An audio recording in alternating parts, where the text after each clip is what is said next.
आज आम्हाला माहित आहे दादांनी बारामतीसाठी काय विकास केलेला आहे आणि दादांचा जो शब्द आहे, मी कुठेही गेलेलो नाहीये, मी माझ्या बारामतीतच आहे.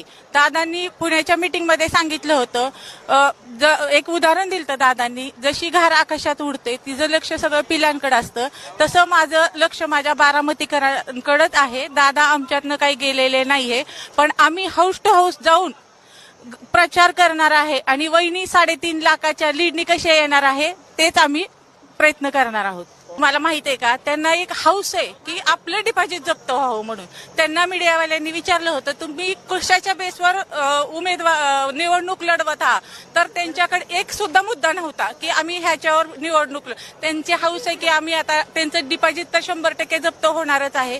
कुणी पण यायचं, बारामतीला नावं ठेवायचं. अहो, त्यांनी एकतरी झाड लावलं का आमच्या बारामतीमध्ये? आणि कशाच्या जीवावरती मतदान मागतायत आम्हाला? आमची बारामतीचे लोक खूप हुशार आहेत आणि बारामतीचे लोक त्यांना दाखवून देणार आहेत की बारामतीचं नाव, वहिनींचं, दादांचं आणि बारामतीचं नाव भारताच्या नकाशावर कसं गाजणार आहे हे आम्ही